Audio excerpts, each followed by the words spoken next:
Check test. Choctaw. Everybody's going Choctaw. What happens if I... Oh, okay. Yeah. Welcome to the show.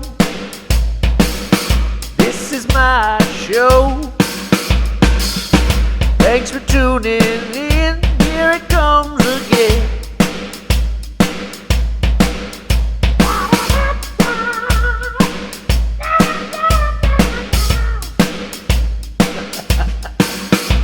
We'll just start right there. Right there. Hello. Hi, everyone. I am back for more chit chat. I'm going to call this Observation and Contemplation, as you have already seen in the title. This episode is mostly focused on things I saw or thought of in the past couple of weeks and wanted to throw out there for others to think about. Some of these things could be a little controversial, but nothing too wild. Pardon me. I'm going to try something here. I'm using a Breathe Right strip. I want to see if there's a difference in my voice. Is there? Is this better? Or it doesn't sound like someone is holding my nose shut? Let's just dive right on in to my mobile notes here. First, we have the lady I saw in the gas station this week. So, I saw a lady in the gas station this week. I shouldn't say names of establishments, but this place rhymes with trick quip. Anyway, she was looking for an energy drink. I know this because she was in the energy drink section. She picked up a can to observe the flavor and ingredients, then with her other hand grabbed a competitor's can of energy to investigate as well. She secured her choice with a nod at the competitor's can. Then she bent down to put away the loser energy drink, but instead of placing the can in the slot where she picked it up, she launched it back in the fridge. You know how most bigger gas stations have that spring-loaded slot tray thing for the cans, right? Well, yeah, she turned the can horizontal and shot it in the back of the fridge. Like, gross, bye.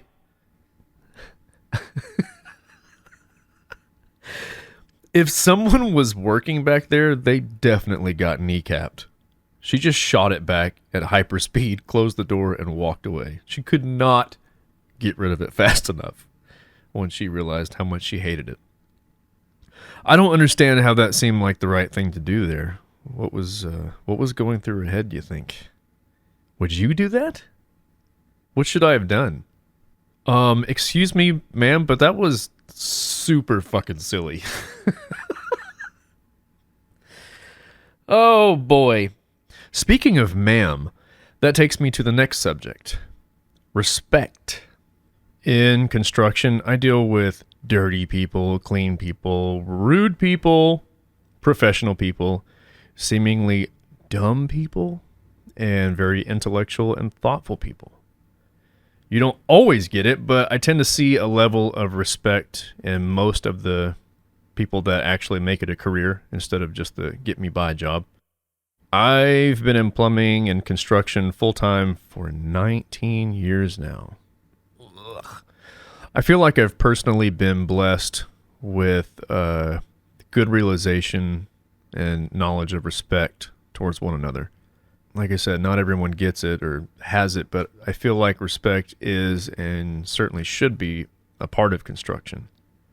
Everyone has to come together to work as one entity in order to build something that will actually last. And if you can't respect one another and what the other person or contractor is dealing with, it makes progress that much harder for pretty much everyone. It's not a secret that construction also comes with the dirty humor and the foul language, but that's like everything in life. It just depends on what you focus on and embrace. I try to embrace the respect factor more than foul language and dirty humor. I'll certainly laugh at a dirty joke, and I certainly use foul language, but that's not my point here. I'm just being honest. It feels better to focus on the respect. A small part of that respect that I see in most fellow construction workers is responding with sir and ma'am.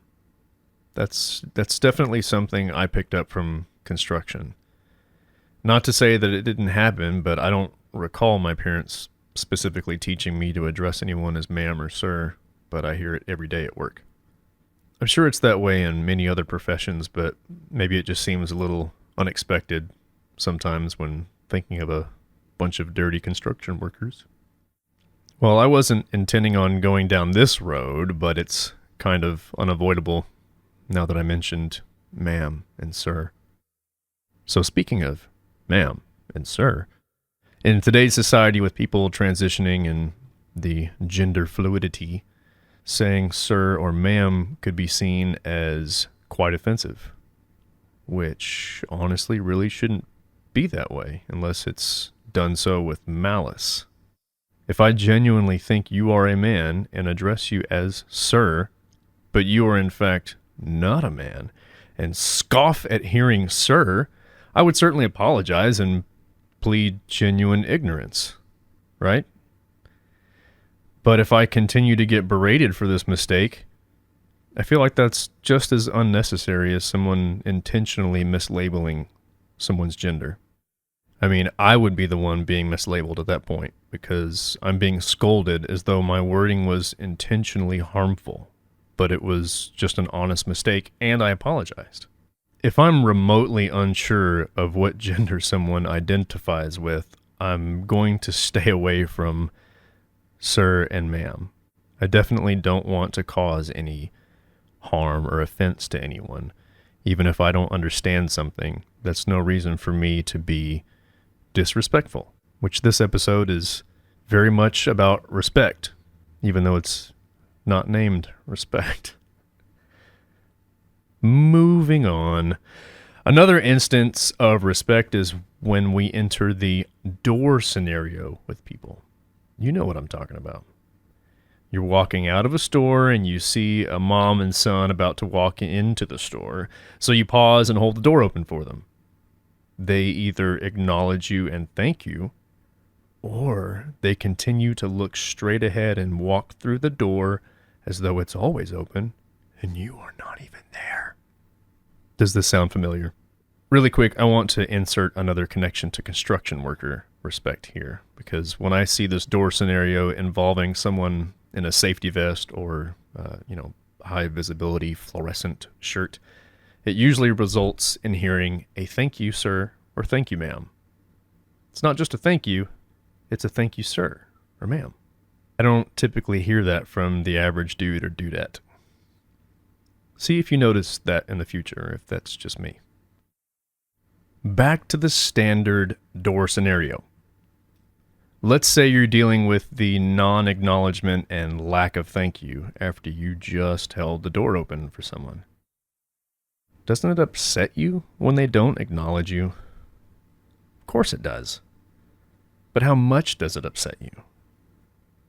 Why does it upset you? The real question is, why did you hold it open in the first place? Did you do it just to get a thank you? Did you do it because you want to seem like a good person? Are you a good person? I mean, yeah, I certainly get disappointed when I go out of my way for someone and don't even get acknowledged, but I'm not going to get pissed off about it. I have to remind myself that I didn't do that good thing to get acknowledged. I did it to genuinely be a nice person.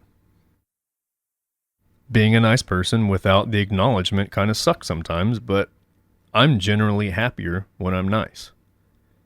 When others are nice to me, I also feel nice and feel like being nice. Don't you? When I'm not happy and upset, I'd rather be alone, not around anyone, because I really don't want to be around someone else when they're all upset and in a bad mood. That puts me in a bad mood too. Emotions can be quite contagious if you have not noticed.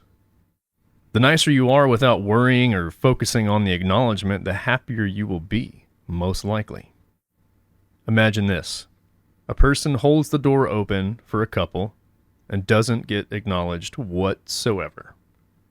This person actually gets upset, shakes their head, and aggressively says, "You're welcome," while walking off all huffy puffy. So they were happy and kind, did something nice for someone, and then all of a sudden they're pissed off. All of that in a span of a minute. All right, now, how long are they going to replay that in their head? They'll probably post about it on Facebook as soon as they get into the car and then drive away still thinking about it. Replaying it and staying upset for quite a while after it happened. Then later they forget about it and they look at their Facebook, see the comments on that post, and they get all worked up all over again. Over that tiny little situation. An unnecessary situation. Okay, now picture that scene again with the door being held open for the couple, and they both look over with a genuine smile and say thank you. I would bet all sorts of money that the person that held the door open isn't upset about that thank you, but they're also not happy about the thank you. They're probably more content than anything. They probably won't get in their car and immediately post about it on Facebook either. Like, "Hey guys, I went to the store today and held the door open for a couple and they totally smiled and said thank you." It's just not going to happen. Really, think about that. Why do we always focus on the negative? Why is it when people go to restaurants over and over and over again all year long, they rarely offer up a genuine review of something good? But the moment they have a bad experience somewhere, it's, "Oh, we're going to give this place a shit rating as soon as we get out of here. They're going down." I've been guilty of focusing on the negative for most of my life, but I'm still a work in progress, you know?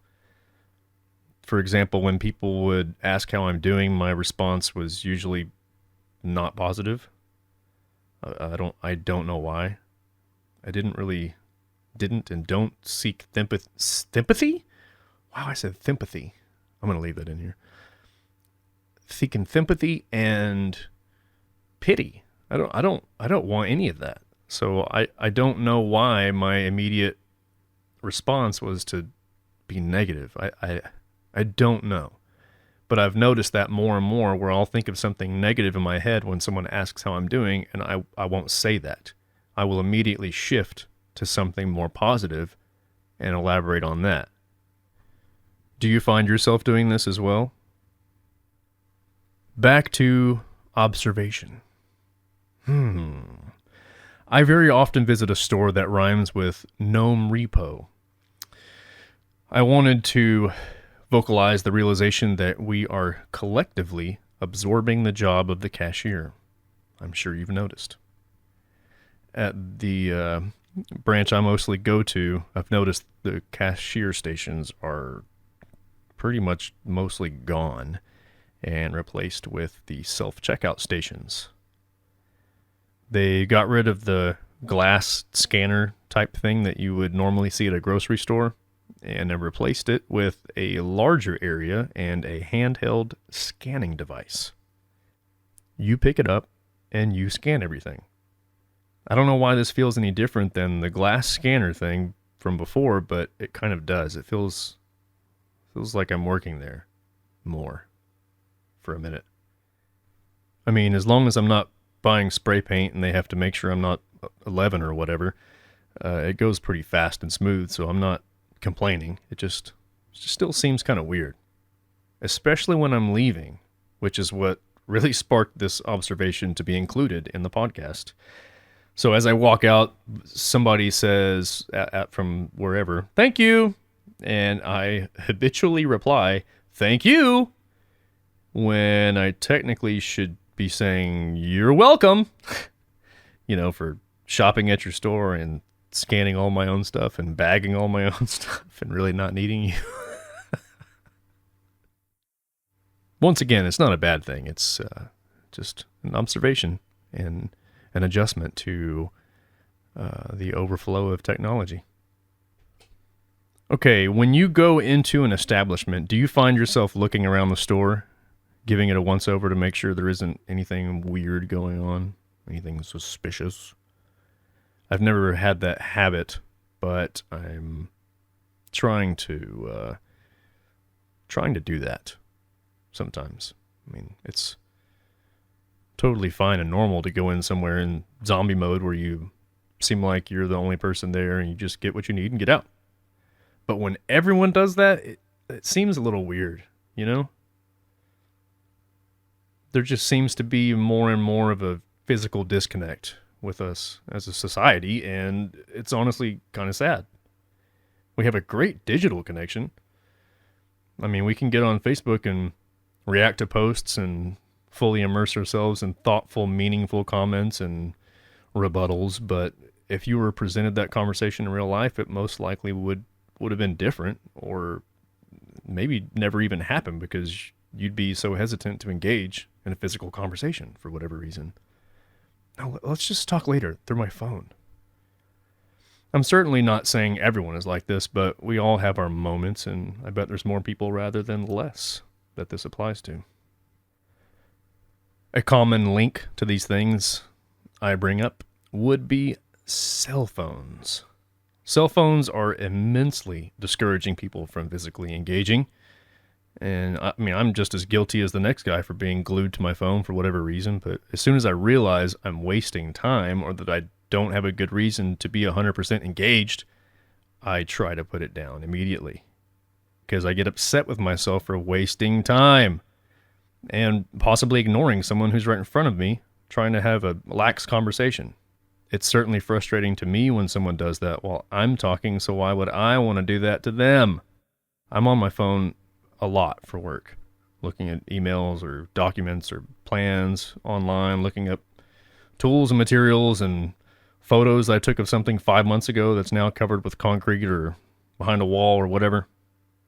Then on my lunch break or walking from here to there, I'll catch myself still trying to be connected to this stupid thing for social media or this dart game that I've recently become addicted to. It's ridiculous. Then I get home and guess what? Yep, pick up the phone like you need to be on it for some reason. It's a really hard habit to break, and I'm currently kind of failing. I did pretty good for a while, but I admit I've fallen back to having it in my face too much. Saying this out loud is pretty wonderful because accountability is a wonderful thing. I will say that I've been using my phone more for brainstorming things for this podcast and writing other ideas down for books and shows or movie scenes or whatever. None of which may ever come to fruition. But it feels great to actually get the ideas out of my head and onto a medium where I can look at them. I'm not going to let that be an excuse to keep the stupid thing in my face, though. On to the next observation. This one will surely ruffle some feathers, and boy, am I happy to ruffle them!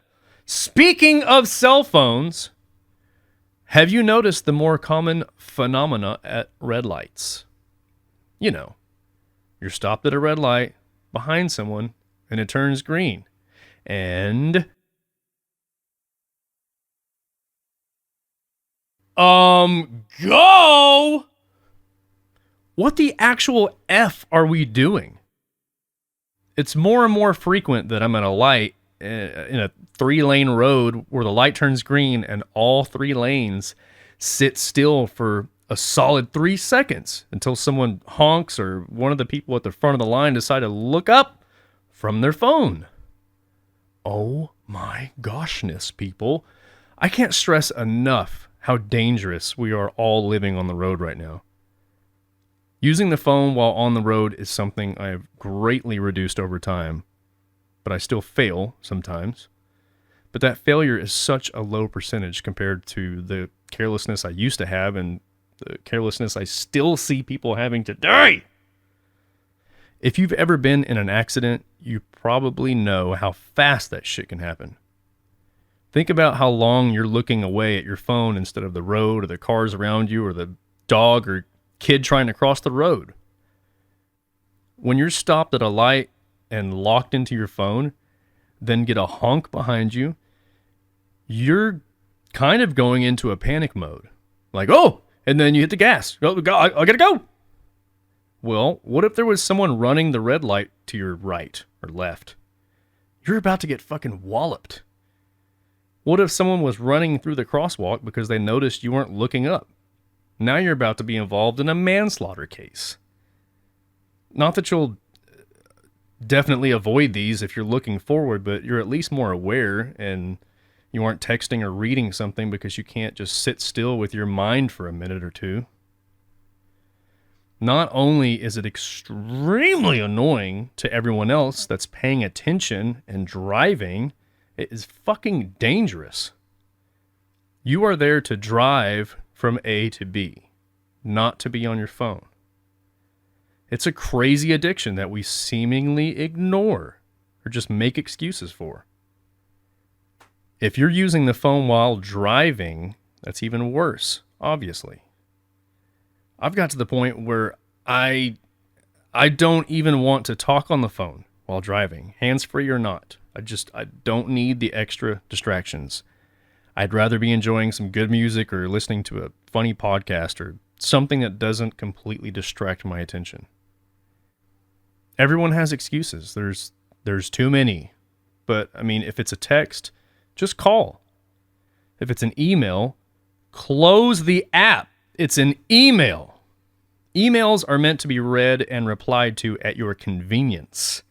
Operating a heavy, fast hunk of metal is not a convenient time to be replying to an email. And if it's social media, man, stop! There is no need, no excuse. I do not care who you are. There's no reason for it. If something is that important, pull over. Get off the road and stop endangering yourself and everyone else around you. I know a lot of people who record stuff while they're driving, and it makes me cringe every time I see it. If it's on one of those magnet things or the phone is propped up where you don't have to touch it or look at it, that's surely better, but still unnecessary, and you know that. Recording a video is one thing, but going live on Facebook is a whole other thing. If you're getting mad at me for saying this, good! Think about why you're mad. Why are you really mad? Truly defend what you're doing. Try to justify it, jeopardizing your safety and everyone else around you. Check yourself before you wreck yourself. Okay, the last observation I'm going to bring up in this podcast is the infatuation for ruining people's lives over an opinion or a threatening remark or something. I see this more and more with people. Somebody says something to you that you don't agree with or something that might upset you or whatever the case, and your first thought is to contact their employer to try and get them fired. Why? You want to get them fired because they called you fat and said they wanted to punch you in your fat head? Well, I mean, was it a video of them saying that? Were they wearing a Target shirt when they were saying that? If so, then yeah, that doesn't look very good for Target, and you might want to let them know that they've got an employee posting mean videos with their company logo. I mean, some people I don't really think are that internet savvy. They could very well use it like a video game where you can just play around, say whatever you want, whether you mean it or not, and then turn it off and go about your normal physical life. And that normal physical life could be a complete opposite of their digital life. This might be a good person, a good father, a good coworker. They just might be pretty naive when it comes to internet repercussions. I guess a comparison would be like playing the game Grand Theft Auto.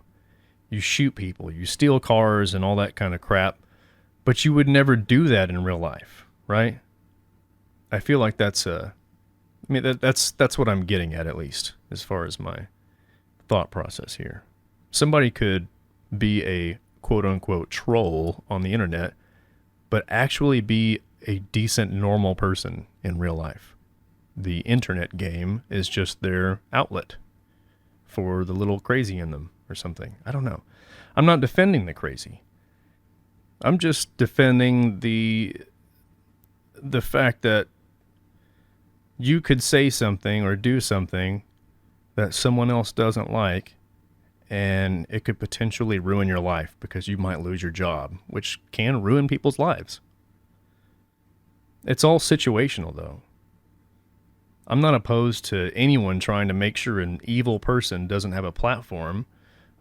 I'm defending the right of that quote-unquote evil person from being persecuted just because one person decided they were evil and should be persecuted. Let's flip the script on that and say you were the one who did something out of character and were mislabeled as a different person than you really are, and were being petitioned to get fired from your job. So you had a super shit day. You go into a coffee shop and you have this specific thing that you get, and for whatever reason, they always get it wrong. But you're waiting for it today because, ooh, if they get it wrong, man, not today, I'm in a mood. So it happens, they get it wrong, and you straight flip out. You flip out for, 20, 30 seconds and just go off on the barista, and somebody pulls out their handy-dandy cell phone and catches you. Well, they send that video to a friend. That friend puts it on the internet, and now the whole internet thinks you're an asshole. So all these people are now exposed to you, but they don't actually know you. They just know this video of you being an asshole. How many of those people on the internet now want to try to get you fired once they figure out you work for such and such company? Does that not make you feel a little different about the situation? You acted in a way that you don't normally act, and somebody caught you, exposed you, and now you could potentially lose your job. And that could turn your whole life upside down. And it was just 20 seconds of your life where you just let go, and that's out for everyone to see. That's scary. It's really scary if you truly put yourself into that scenario. Just be more aware of what other people could be going through and what they might be dealing with. You don't know and never will know if you just assume and react. Flip the script and jump into someone else's shoes every now and then. It might completely change the outcome of a situation for the better. We're all human. We all make mistakes. That's just how it goes. Well, I say we're all humans. There might be some Men in Black type stuff going on somewhere. I don't know. All right, guys, that's enough for today. Thank you for listening, and please respect those around you because you really do not have any idea what other people's lives are like.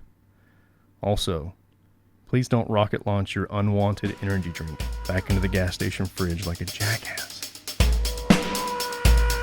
Rusty's Escape Pod.